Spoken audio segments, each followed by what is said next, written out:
Hello everybody, আজ 17 তারিখ September.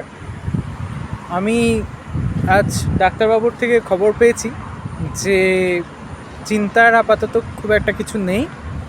বাবা মেডিসিনে রেসপন্ড করছে এবং ক্রিয়েটিনিন অনেকটাই কমেছে, তো সেটাই আপনাদের জানানোর ছিল। বাবার প্রচণ্ড ওয়েট লস হয়েছে, 2-3 দিনে মাত্র প্রচুর ওয়েট লস হয়ে গেছে এবং খুবই রোগা হয়ে গেছে আমার বাবা। বাবা খুবই ট্যালেন্টেড একজন আর্টিস্ট এবং আপনাদের কাছে আমার একটাই রিকোয়েস্ট, আপনারা যদি সম্ভব হয় ভিডিও ডেসক্রিপশনে একটা ফান্ড রেজার এর লিঙ্ক আমি শেয়ার করেছি। কেটোর মাধ্যমে আমি একটা ফান্ড রেজার শুরু করেছি, যে প্রাইভেট হসপিটালে হসপিটালাইজেশনের খরচ বহন করা মধ্যবিত্ত ফ্যামিলিদের পক্ষে খুব একটা সহজ নয়। তাও আমাদের পুরো ফ্যামিলি পাশে থেকেছে এবং তারা আছে সব সময়। আমি আর ম্যাডাম সুচন্দ্রা যতটা সম্ভব হসপিটালের খরচাপাতি বহন করার চেষ্টা করছি।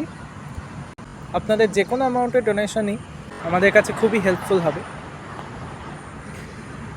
আর এছাড়া আমার বুক পাবলিকেশনের ব্যাপারে কাজ চলছেই।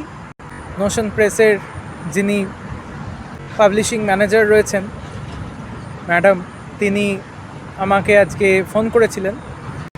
যে স্যাম্পল উনি পাঠিয়েছিলেন সেটার কারেকশন করে আমি পাঠিয়েছিলাম একটা মেল, সেটায় কিছু বুঝতে অসুবিধে হচ্ছিল ওনার, উনি ফোন করে সেগুলো আমার থেকে বুঝে নিলেন।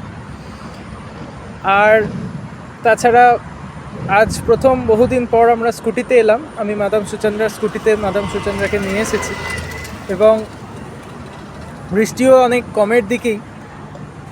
আমি আশা করি যে বাবা খুব তাড়াতাড়ি সুস্থ হয়ে হসপিটাল থেকে বাড়ি ফিরে যাক।